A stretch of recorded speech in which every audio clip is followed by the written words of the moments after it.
Why is my mama's picture hanging in your clubhouse? The voice cut through the rumble of Harleys and the thick cloud of cigarette smoke like a knife through butter. Every single member of the Hells Angels Oakland chapter froze mid-motion. Beer bottles stopped halfway to mouths. Pool cues hung suspended in the air. The jukebox seemed to lower its volume out of pure shock. Standing in the doorway of the clubhouse, a place no outsider had ever walked into uninvited and lived to tell about it, was an 8-year-old black girl. No shoes on her dusty feet, no parent holding her hand, just a torn backpack hanging off one thin shoulder and eyes that didn't know how to be afraid. Marcus Ghost Dawson rose slowly from his seat at the head of the table, his 6'4" frame casting a shadow across the entire room. 52 years old, president of the Hells Angels Oakland chapter for the past 20 years, with a scar running from his left eye to his jawline. A man who'd done 20 months in Folsom for aggravated assault. A man whose name made grown men cross the street. "Who the hell let a kid in here?"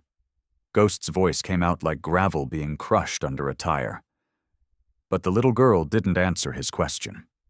She just lifted her chin, looked past the leather vests and the tattooed arms and the weapons sitting on tables, and stared at the enormous photograph on the wall behind the bar.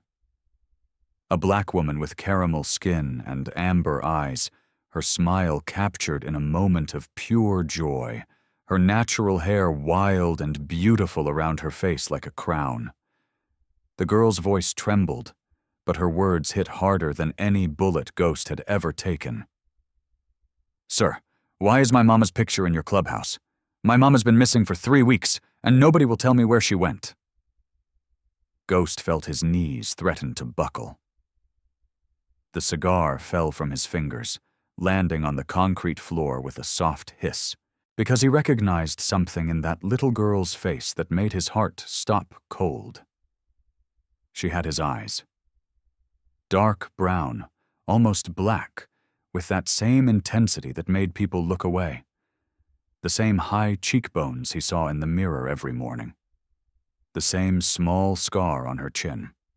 The exact same spot where he'd fallen off a bike when he was 5 years old and split his face open on the asphalt.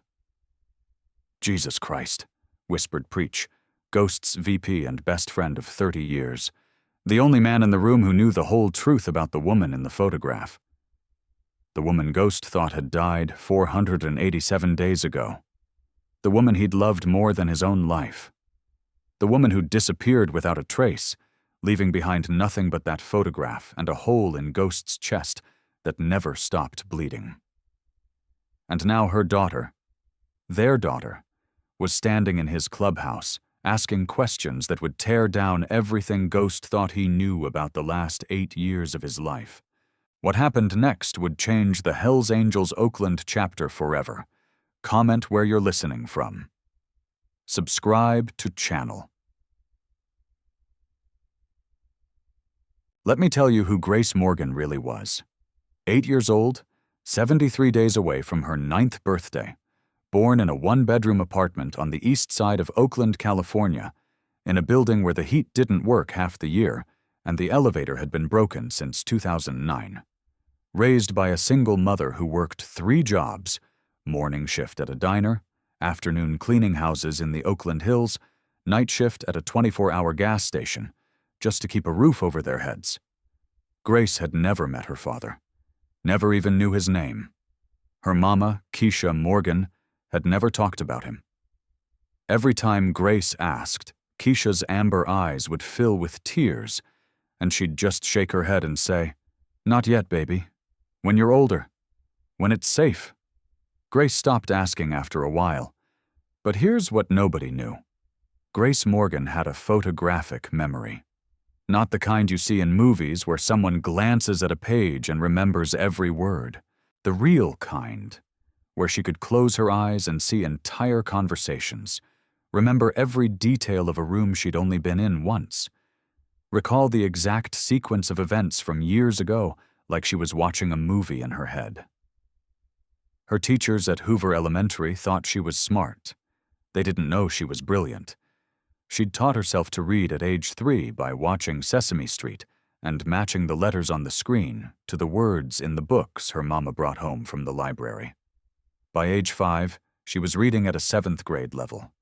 By age 7, she was doing her mama's taxes because she'd figured out the math just by watching YouTube videos. But Grace learned early to hide her intelligence. Smart black girls in Oakland made people uncomfortable, made teachers ask questions about how she could possibly know these things, made other kids call her names, made the system suspicious. So Grace played dumb in class, got solid B's instead of the straight A's she could have gotten with her eyes closed, kept her head down, stayed quiet. She'd learned that skill from her mama, who'd taught her the most important lesson a black girl could learn in America: how to survive in a world that wasn't built for you. But on April 3rd, 2024, everything Grace thought she knew about survival would be tested in ways an 8-year-old should never have to face. Because that was the night her mama came home with fear in her eyes and packed Grace's backpack with 3 days' worth of clothes. "Baby," Keisha had said, her hands shaking as she zipped up the bag, "I need you to go stay with Mrs. Rodriguez downstairs, just for a little while." "Mama, what's wrong?" "Nothing, baby. Mama just has to take care of something. I'll be back in a few hours." But Keisha's eyes told a different story. They were the eyes of a woman who knew she might not be coming back at all. Grace had watched her mama walk out the door that night, and something in her 8-year-old chest told her she should memorize everything. The way her mama's hair caught the hallway light, the smell of cocoa butter on her skin, the sound of her footsteps going down the stairs. 3 weeks later, Grace was still at Mrs. Rodriguez's apartment. Her mama never came back. What happened next would destroy everything Grace thought she understood about her family. Mrs. Rodriguez was kind, but she was 78 years old and living on Social Security. She couldn't afford to feed an extra mouth for more than a few weeks. She'd already told Grace that if nobody came to claim her by the end of the month, she'd have to call Child Protective Services. Grace knew what that meant: foster care, the system. She'd heard the stories from kids at school, families that didn't want you, houses where you were just a monthly check, the constant moving from place to place, never belonging anywhere. Grace couldn't let that happen. So she'd started searching her mama's things, looking for clues about where Keisha might have gone, looking for family members she might not know about, looking for anyone who might help. That's when she found it. Hidden in the false bottom of her mama's jewelry box, a box that held 3 costume necklaces and a pair of broken earrings, Grace found a small envelope. Inside was a photograph of a man. White paper, starting to yellow at the edges, like it had been handled 1,000 times. A black man in his 20s, sitting on a motorcycle, his expression serious but his eyes soft. On the back, written in her mama's handwriting, "Ghost. If anything happens to me, find him." And below that, an address: Hell's Angels Oakland Chapter, 1234, Foothill Boulevard. Grace had stared at that photograph for a long time, memorizing every detail with her photographic memory: the way the man's hands gripped the handlebars, the leather vest with the death's head patch on the back, the scar running down his face, starting near his left eye, the small scar on his chin, in the exact same spot where Grace had a scar from when she'd fallen off the monkey bars at the park when she was 5. Grace had stood in front of Mrs. Rodriguez's bathroom mirror for 20 minutes, comparing her face to the face in the photograph. Same eyes, same cheekbones, same scar. This man wasn't just someone her mama knew. This man was her father. This is when Grace made a choice that would cost everything. On April 24th, 2024, Grace Morgan walked out of Mrs. Rodriguez's apartment at 6 in the morning before the elderly woman woke up. She left a note on the kitchen table. "Gone to find my family. Thank you for everything. Grace." She'd looked up the address on Mrs. Rodriguez's computer the night before. Foothill Boulevard was 7 miles away, too far to walk for most 8-year-olds. But Grace wasn't most 8-year-olds. She'd taken 3 buses, using the emergency money her mama had hidden in her backpack. She'd memorized the route, counting stops, making sure she didn't miss her transfer. She'd kept her head down, made herself invisible, the way her mama had taught her. By 8 in the morning, she was standing in front of a chain-link fence with barbed wire on top. Behind it, a low concrete building with motorcycles parked out front. The Hells Angels Death's Head logo painted on the wall in red and white, 10 feet tall. Men in leather vests stood guard at the gate. One of them saw her and frowned. "Kid, you lost?" "I'm here to see Ghost," Grace said, her voice steady even though her heart was hammering so hard she thought it might break through her ribs. The guard laughed. "Nice try, little girl. Go on home now." "My name is Grace Morgan," she said louder this time. "My mama is Keisha Morgan, and Ghost needs to see me." Something changed in the guard's face. He turned and called over his shoulder, "Yo, preach, we got a situation out here." 5 minutes later, Grace was being escorted through the front door of the Hells Angels Oakland Clubhouse, past men who looked like they could break her in half without trying, into a room that smelled like leather and motor oil and cigarette smoke. And then she saw the photograph on the wall. Her mama smiling like Grace had never seen her smile in real life. Happy, young, free. "Why is my mama's picture hanging in your clubhouse?"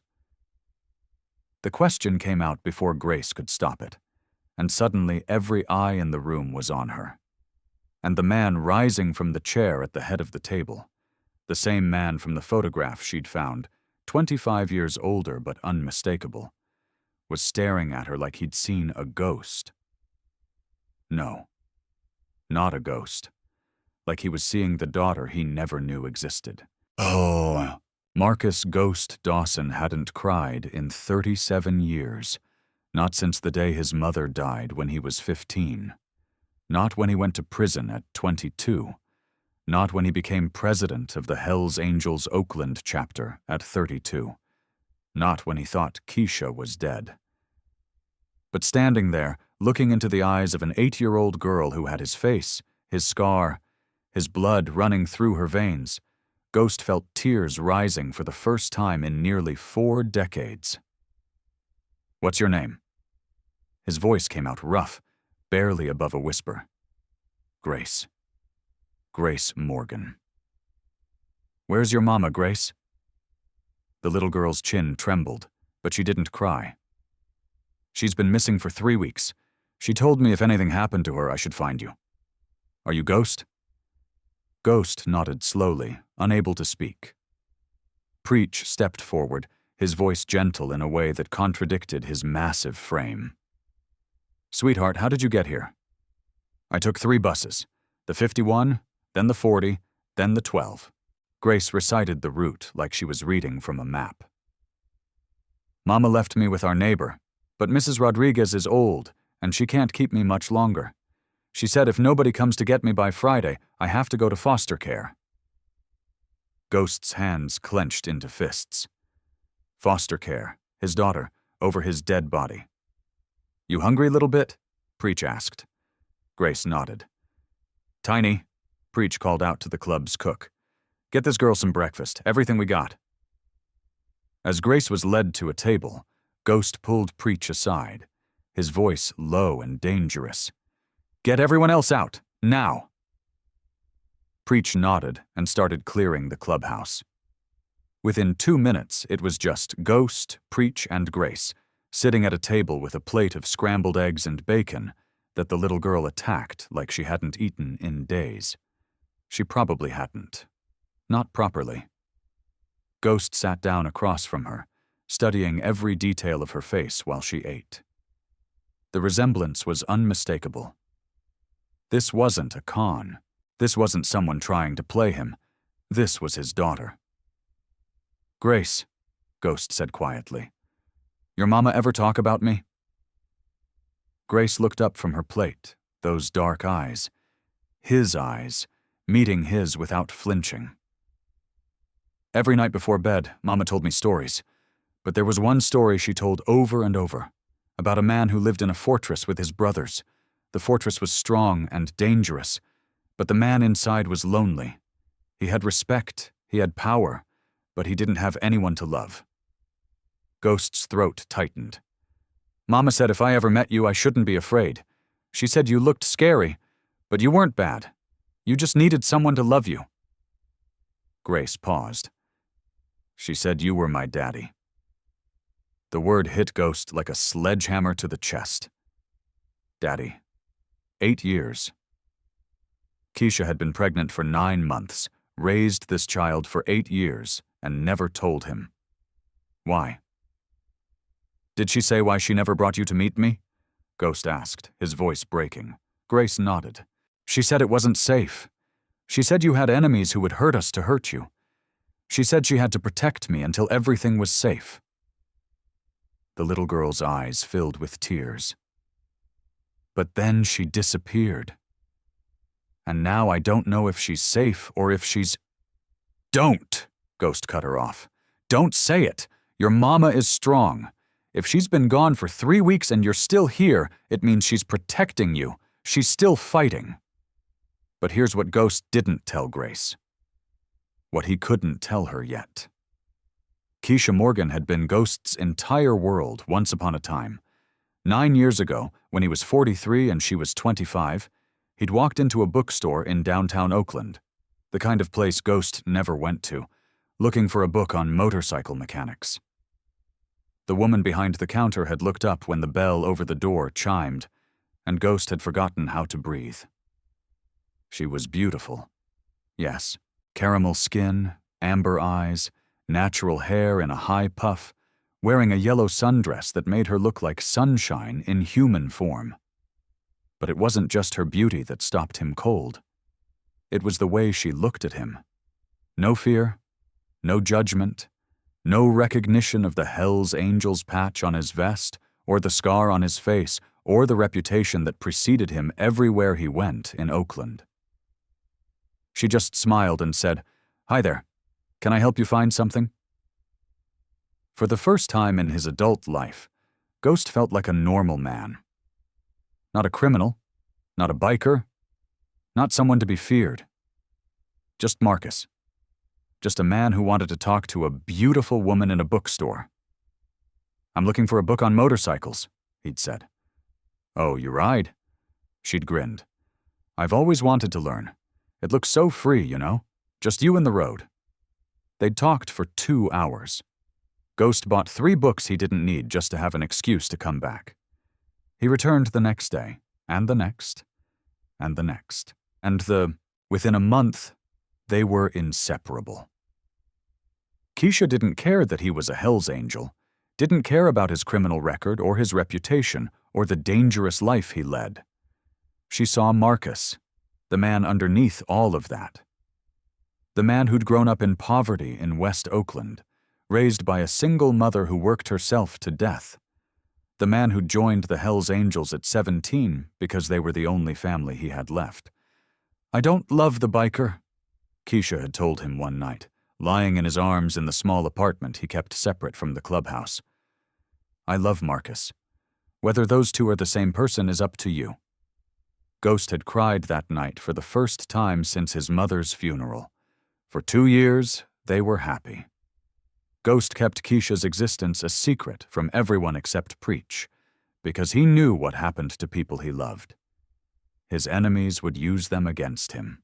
The other biker gangs, the Mexican cartels, the white supremacist crews that hated the fact that a black man ran the most powerful Hell's Angels chapter in Northern California. If they found out about Keisha, she'd become a target. So Ghost kept her hidden, bought her a house in Alameda, away from Oakland, away from the violence, kept their relationship quiet, until the day Keisha told him she was pregnant. This is when Ghost made the biggest mistake of his life. He'd panicked, told Keisha she had to leave Oakland, leave California entirely, go somewhere safe where his enemies couldn't find her or the baby. "I can't be a father," he'd said, the words coming out harsh and cruel because he was terrified. "Not with the life I lead. Our child would be a target from the day it's born." Keisha had looked at him with those amber eyes full of tears. "So what are you saying? You want me to get rid of it?" "No, God, no. I'm saying you need to disappear. Take the baby somewhere safe. I'll send you money every month. I'll make sure you're taken care of. But you can't be here. You can't be connected to me. You're choosing the club over us. I'm choosing your safety over my happiness." Keisha had left that night. Ghost gave her $50,000 in cash, set up a bank account in a fake name, and watched the only woman he'd ever loved walk out of his life to protect the child they'd created together. He thought he was doing the right thing. He thought he was keeping them safe. He had no idea he'd just made the worst decision of his life. What Ghost didn't know, what Keisha never told him, was that she never left California. She couldn't. Her mother was sick, dying of cancer in a nursing home in Oakland. Keisha couldn't leave her, so she stayed, used the money Ghost gave her to rent that apartment on the east side, raised Grace alone while visiting her dying mother every week. And she was careful. So careful. Changed her routine constantly, never went to the same places twice, kept Grace out of sight as much as possible. For 8 years, it worked. Until 3 weeks ago, when Ghost's worst nightmare came true. The truth that was about to destroy everything. While Grace finished her breakfast, Ghost pulled Preach into the back office and shut the door. "It's her daughter," Ghost said, his voice hollow. "Preach, that's my daughter." "I can see that, brother. She's got your whole face." Preach leaned against the desk, his expression grim. "Question is, where's Keisha?" "Missing for 3 weeks. Grace said she left her with a neighbor and never came back." Preach's jaw tightened. "Victor." Ghost felt rage explode in his chest at the name. Victor Hammer Thornton, president of the Mongols MC Northern California chapter. Ghost's enemy for the past 20 years, ever since Ghost took over the Hells Angels Oakland and started pushing back against Mongol territory in the East Bay. They'd been at war for 2 decades. Murders, beatings, drive-by shootings. The body count was in the double digits on both sides. And 2 months ago, Ghost had killed Hammer's nephew in a shootout at a bar in Richmond. Hammer had sworn revenge. "He found her," Ghost said, the words tasting like poison. "He found Keisha, and he took her to get back at me." "We don't know that for sure." "I know it!" Ghost slammed his fist against the wall. "Why else would Keisha disappear? Why else would she send Grace here? She knew she was being hunted. She knew Hammer was coming for her." Preach pulled out his phone. "I'll send the boys to her apartment. See what we can find." 30 minutes later, Ghost's phone buzzed with photos from his crew. Keisha's apartment had been ransacked, furniture overturned, drawers dumped on the floor, holes punched in the walls like someone had been searching for something. And blood. Not much, but enough. A smear on the doorframe. Drops on the carpet near the window. Someone had been hurt. Someone had fought back. Ghost looked at the photos and felt something crack inside his chest. Keisha was alive when they took her. She'd fought. But how long had she been able to hold out? 3 weeks was a long time to be in Hammer's hands. His phone buzzed again. This time, an unknown number. Ghost answered, his voice ice cold. "Yeah."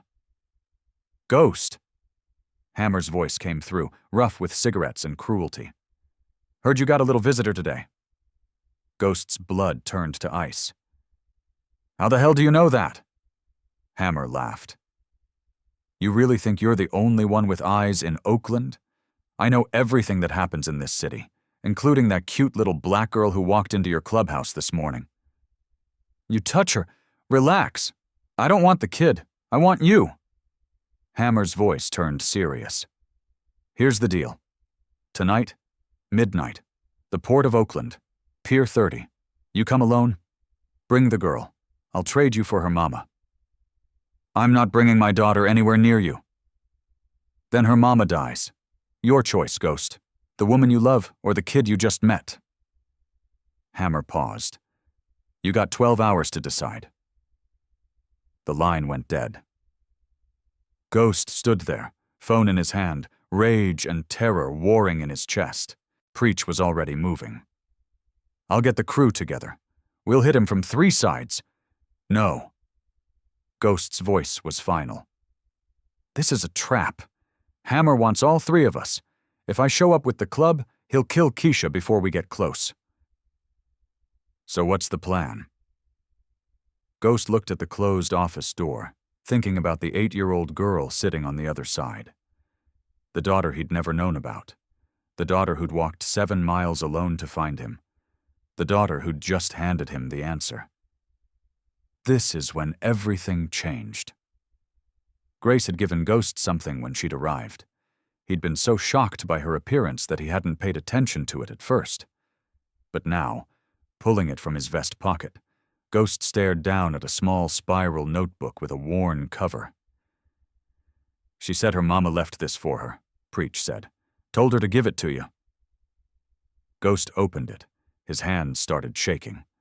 This wasn't just a notebook. This was an intelligence file. Page after page of detailed information about the Mongols' MC operation. Names, addresses, photographs, schedules down to the minute, maps with guard positions marked, security camera blind spots highlighted. Keisha had been watching them, for months, maybe years, gathering information like a trained operative. On the first page, in Keisha's handwriting, Marcus, if you're reading this, something has happened to me. I've been watching Hammer's crew for 6 months since I saw one of them following me near Grace's school. I knew they were getting close. I documented everything I could. Use this to save me. Use this to protect our daughter. I never stopped loving you. I never stopped hoping we could be a family. K. Ghost felt tears sliding down his face for the 2nd time that day. Keisha had known she was being hunted. She'd prepared for this. She'd turned herself into an intelligence gatherer, watching the enemy so that even if they took her, Ghost would have the tools to save her. And Grace. 8 years old, carrying this notebook across Oakland because her mama trusted her to complete the mission. Call everyone, Ghost said, his voice steady now. Every chapter within 100 miles. I want every Hell's Angel we can get here by tonight. What's the plan? Ghost looked down at the notebook, at the map showing Hammer's compound in East Oakland, at the detailed guard rotations. At the escape tunnel Keisha had somehow discovered running from the warehouse to the industrial pier. Hammer wants me at Pier 30 at midnight. He thinks I'm coming to negotiate. And? Ghost's smile was cold and dangerous. I'm going to stall him while you take a team through this tunnel and pull Keisha out of that warehouse. Then we burn the whole damn thing to the ground. Preach grinned. Now that's the Ghost I know. But there was still one problem. Grace. What Ghost decided next would determine whether he was a good father or a monster. Ghost walked back into the main room where Grace sat at the table, coloring on a napkin with a pen someone had given her.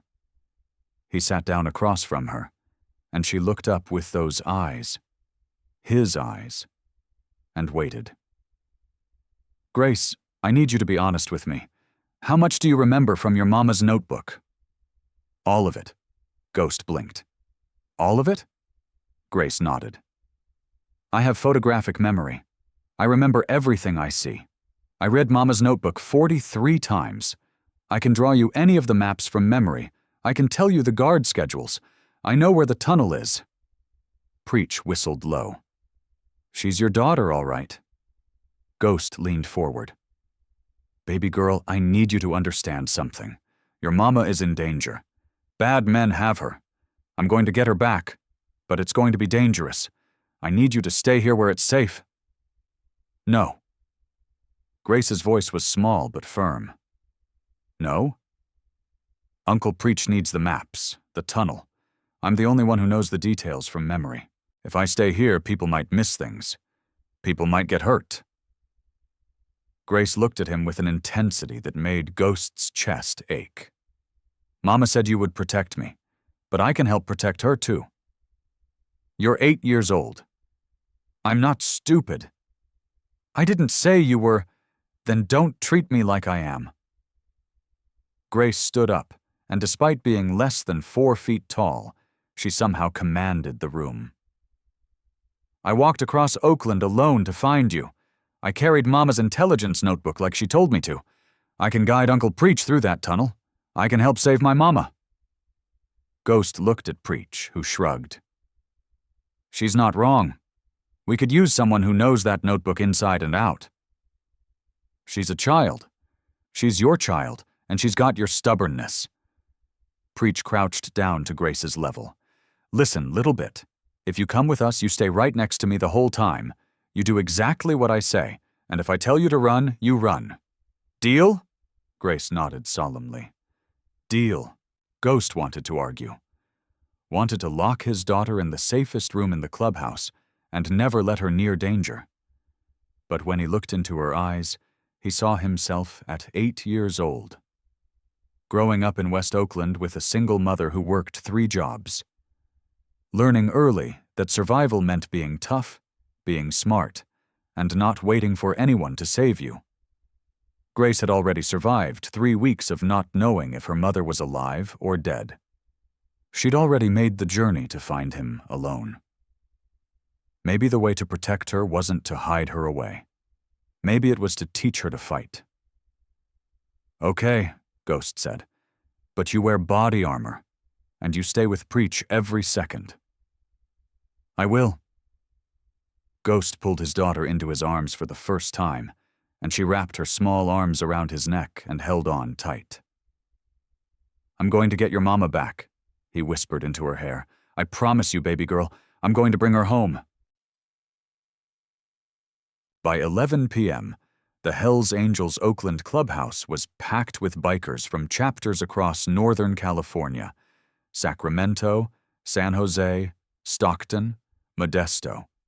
60 men in total, all wearing the Death's Head patch, all armed, all ready to go to war. Ghost stood at the head of the table with the map Keisha had drawn spread out in front of him. This is how we do it, he said, his voice carrying across the room. 3 teams. Team 1. That's me and 5 brothers. Goes to Pier 30 at midnight. Hammer expects me to show up for a negotiation. I stall him. Keep him talking. Make him think I'm actually considering his offer. What's his offer? Someone called out. He wants me to surrender the Oakland chapter. Hand over all our territory in exchange for Keisha. Ghost's voice hardened. He's lying, of course. The minute I give him what he wants, he'll kill all 3 of us. But I'm going to make him believe I'm desperate enough to consider it. He pointed to the map. Team 2, that's Preach, 20 brothers, and Grace, goes through this tunnel here. He tapped the marked location. According to the intelligence, it leads into the basement of Hammer's warehouse in East Oakland. That's where they're holding Keisha. How do we know she's there? Preach asked. Because Keisha wrote in her notebook that this warehouse is where Hammer keeps people he wants to interrogate. It's isolated, no neighbors, easy to control. Ghost's jaw tightened. He's had her for 3 weeks. She'll be there. And Team 3? Ghost looked at Tiny, the club's sergeant-at-arms. You take the rest of the brothers and surround the warehouse from the outside. 3 entry points, north, east, south. Once Preach signals that he has Keisha, all 3 teams hit at the same time. Preach from the inside, you from the outside, and I cut loose from the pier and bring my team from the west. We're outnumbered, someone pointed out. Hammer has at least 100 soldiers. He's got numbers. We've got intelligence. Ghost held up Keisha's notebook. We know every camera location, every blind spot, every guard rotation down to the minute. Hammer thinks he's got home advantage. What he doesn't know is that we've got the complete blueprints to his fortress. Preach grinned.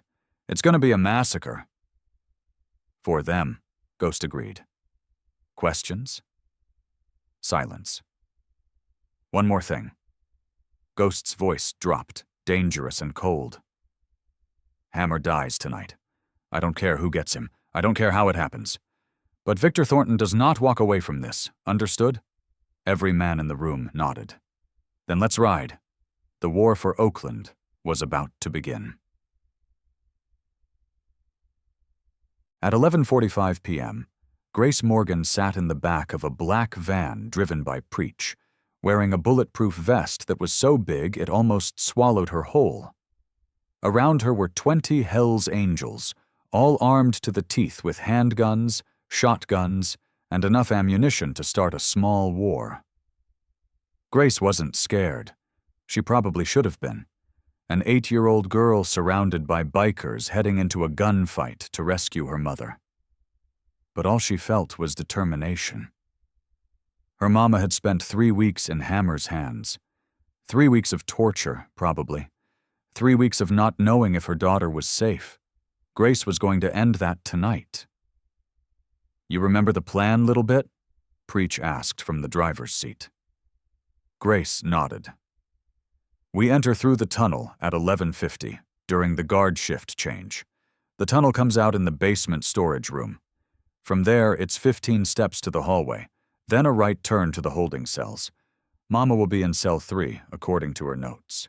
And if something goes wrong, I run back to the tunnel and wait for you there. Good girl. Preach pulled the van to a stop in an abandoned lot next to the industrial waterfront. This is it. The tunnel entrance was hidden behind a rusted dumpster. Keisha's notebook had even included instructions on how to open the hidden door. 3 knocks, pause, 2 knocks. Grace watched as one of the Hell's Angels followed the pattern. The door swung open silently, revealing a dark passage leading underground. Stay close, Preach said, clicking on a flashlight. They moved in single file through the tunnel, Grace sandwiched in the middle of the group, her heart pounding but her mind clear. She'd memorized every detail of her mama's notebook. She knew exactly where they were going. The tunnel was damp and smelled like mold, the walls rough concrete that scraped against their jackets as they moved. Water dripped from the ceiling. Somewhere in the distance, they could hear the sound of machinery. After what felt like an hour, but was probably only 5 minutes, they reached a metal door. Preach held up his fist, signaling everyone to stop. He pressed his ear against the door, listening. Silence. He slowly turned the handle and pushed. The door opened into a storage room filled with boxes and old furniture, exactly like Keisha's map had shown. Empty. Preach signaled for 2 men to scout ahead. They moved like ghosts, checking the hallway beyond. One of them came back and gave a thumbs up. Clear. Grace followed Preach out of the tunnel and into the warehouse basement. According to her mama's notes, they had exactly 90 seconds before the next guard patrol came through. They moved quickly down the hallway, Grace counting in her head. 15 steps. Right turn. There. 3 cells with metal doors, small windows with bars. Preach looked through the window of cell 3, and his face changed. He'd found her. This is when Grace saw her mother for the first time in 3 weeks. Keisha Morgan was barely recognizable. The woman Grace knew, strong, beautiful, always smiling, had been replaced by someone who looked like they'd been through hell. Her face was bruised, both eyes swollen, lips split and bleeding. Her natural hair was matted with dried blood. Her clothes were torn and filthy. Her hands were chained to the wall. But when Preach jimmied the lock and the door swung open, Keisha's eyes, those amber eyes that Grace had inherited, lit up with a fierce joy that made Grace's heart break and heal at the same time. "Mama!" Grace started forward, but Preach caught her. Wait, let me check for traps. But Keisha's voice came out, rough and damaged, but still her mama's voice. Grace? Baby, is that you? I'm here, Mama. I found Daddy. He's getting you out. Keisha started crying, tears cutting clean lines through the dirt on her face. My baby girl. My brave, beautiful baby girl. Preach cut through the chains with bolt cutters and caught Keisha as she collapsed forward. We need to move, now. Can you walk? One of the bikers asked Keisha. I can run if I have to. Keisha's eyes found Grace, and she reached out with shaking hands to touch her daughter's face. How did you find him? I remembered everything you taught me, Mama. I found the notebook. I found the address. I walked to the clubhouse and asked for Ghost. You walked. Keisha's voice broke. Baby, you walked across Oakland alone? You taught me to be brave. Keisha pulled Grace into her arms despite her injuries, holding her daughter like she might disappear. I love you so much. I'm so sorry. I'm so sorry I left you. We gotta go, Preach interrupted. Reunion later. Extraction now. They made it halfway back to the tunnel before the alarm went off. Honest, somewhere in the warehouse, someone had discovered the open cell. Lights flooded the basement. Sirens wailed. Run! Preach shouted. They sprinted for the tunnel entrance, Grace's small legs pumping as hard as they could, Keisha stumbling but keeping pace, supported by 2 bikers on either side. Behind them, they could hear shouts, footsteps pounding, gunfire exploded, bullets ricocheting off concrete walls. The Hells Angels returned fire, creating covering fire as the group raced for the tunnel. Grace dove through the door first, Preach right behind her, dragging Keisha. Go, go, go! Preach yelled. They ran through the tunnel, the sounds of fighting echoing behind them. More Hells Angels were holding the entrance, buying them time. Grace's lungs burned, her legs screamed. But she didn't stop, because her mama was right behind her, alive, running, fighting to survive. They burst out of the tunnel entrance into the night air, and Preach immediately pulled out his phone and sent a single text. Package secured. 3 miles away, at Pier 30, Ghost's phone buzzed. He looked down at the message, then up at Hammer, who stood 20 feet away with 50 armed Mongols surrounding him. Sorry, Hammer, Ghost said, his voice cold and final. Negotiations over. And he opened fire. The final battle for Oakland had begun. The next 10 minutes were chaos. At the warehouse, Tiny and his team crashed through the doors from 3 sides, catching the Mongols in a crossfire. Inside, Preach's team fought their way back up from the basement, turning the warehouse into a war zone. At the pier, Ghost and his team engaged Hammer's soldiers in a firefight that lit up the Oakland waterfront like the 4th of July. Grace huddled in the van with her mama, Keisha holding her daughter tight, both of them pressing their hands over their ears to block out the sound of gunfire and explosions. I'm sorry, Keisha kept whispering. I'm so sorry I left you. I'm so sorry I didn't tell him about you sooner. I thought I was protecting you. You did protect me, Mama. Grace looked up at her mother with those dark eyes, Ghost's eyes. You gave me the notebook. You taught me to be brave. You sent me to Daddy. You protected me even when you couldn't be there. Keisha pressed her forehead against Grace's. You're so strong, baby. Stronger than I ever was. I got it from you. The gunfire started to slow, then stopped. Preach appeared at the van door, his face streaked with blood that wasn't his. We got them. Warehouse is clear. Hammer's men are either dead or running. And Ghost? Keisha's voice shook. On his way. Hammer's dead. It's over. 5 minutes later, a motorcycle roared into the lot. Ghost climbed off his bike, his leather vest torn, his face bloody from a graze wound across his cheek, but alive. He walked to the van, his eyes finding Keisha's. For 8 years, they'd been apart. 8 years of Ghost thinking she wanted nothing to do with him. 8 years of Keisha raising their daughter alone, afraid to bring her into Ghost's dangerous world. 8 years of stolen time. But when Ghost reached out and took Keisha's hand, pulling her into his arms, those 8 years seemed to evaporate. "I thought you were dead," Ghost said, his voice breaking. "For 487 days I thought I'd lost you." "I'm sorry, I'm so sorry. I should have told you about Grace. I should have trusted you. You were protecting our daughter. You did what you thought was right." Ghost looked down at Grace, who stood beside her mother, watching this reunion with those knowing eyes. "And she's perfect. You raised her perfect." Grace stepped forward and took both of their hands. "Are we a family now?" Ghost dropped to his knees in front of his daughter. "Yeah, baby girl, we're a family. Forever."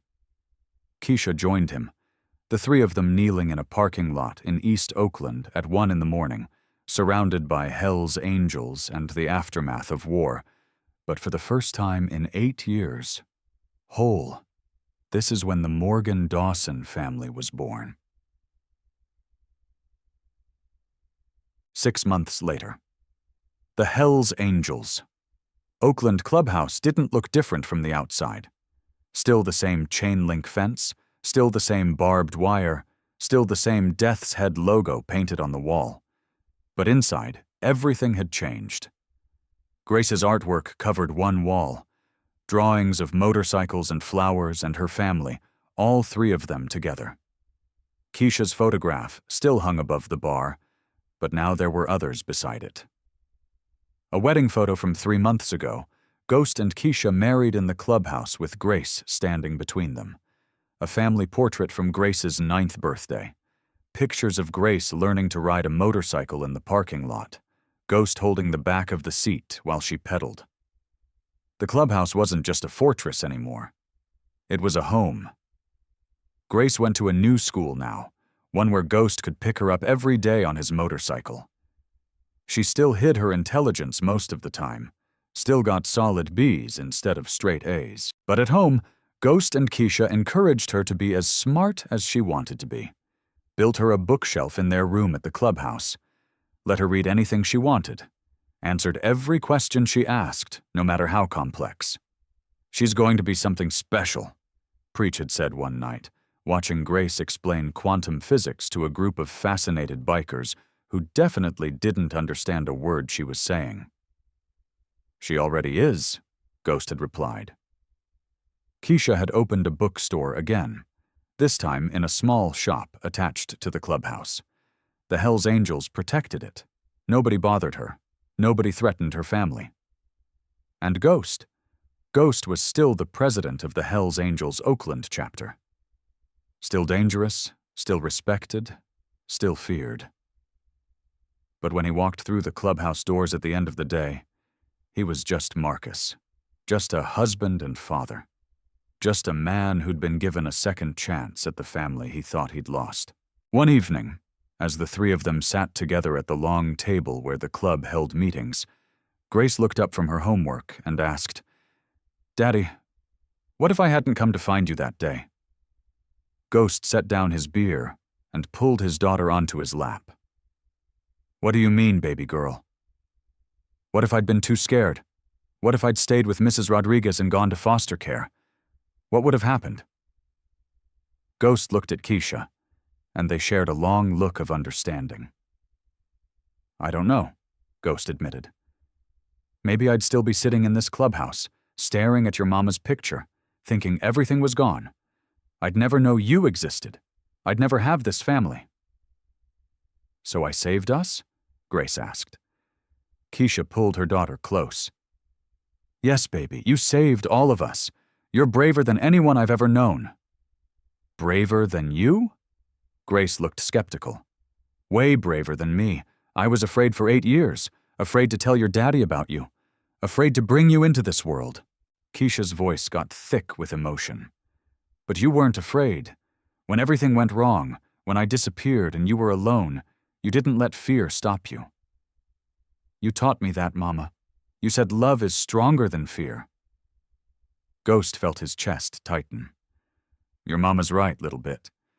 You taught us all something important. What's that?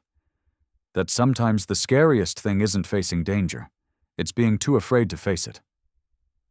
Ghost looked at his daughter, at his wife, at the family that had almost slipped through his fingers. If you'd let fear win, we wouldn't be here. But you chose courage, you chose love, and that changed everything. Grace smiled, that confident smile that reminded Ghost of himself. So what happens now? Now, Ghost grinned. Now we live, we protect each other. We build something good out of all this pain, and we never, ever let fear win again. Keisha raised her glass of water. To family. To courage, Grace added. To second chances. Ghost finished. They clinked their glasses together, and for the first time in any of their lives, they all felt complete. Because sometimes, the bravest thing a child can do is ask one simple question. Why is my mama's picture in your house? And sometimes, that one question is enough to bring a whole family home. So let me ask you something. Have you ever been in a situation where you had to choose between fear and love?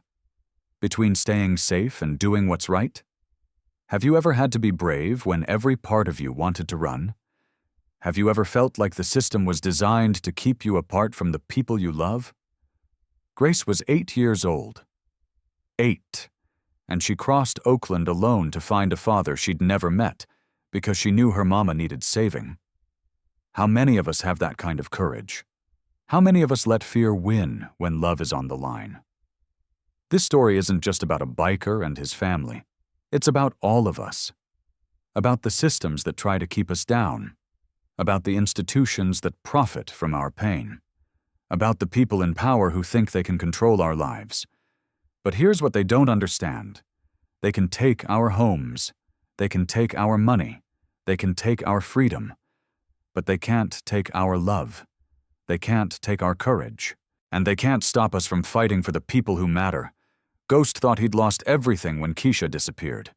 He thought the best he could do was survive, day by day, in a world that had stolen his family. But Grace proved him wrong. One little black girl with her daddy's eyes and her mama's courage showed an entire biker gang that sometimes the smallest person in the room has the most power. Not because of money, not because of violence, not because of fear, because of love. Drop your story in the comments. Tell us about a time you chose courage over fear. Tell us about the family that found you when you needed them most. Tell us about the moment you realized you were stronger than you knew. Share this story, not the sanitized version. Not the version where everything is neat and clean and nobody gets hurt. The real version. The version where an 8-year-old black girl walks into a Hells Angels clubhouse and asks the question that changes everything. Because that's the version we need. That's the version that reminds us we're not alone. That's the version that shows us we can survive anything when we fight for the people we love. Subscribe to channel. Because your story matters. Because your courage matters. Because your love matters. And because 8-year-old Grace Morgan proved that sometimes the smallest voice in the room is the one that needs to be heard the loudest. Stay just, stay loud, stay free.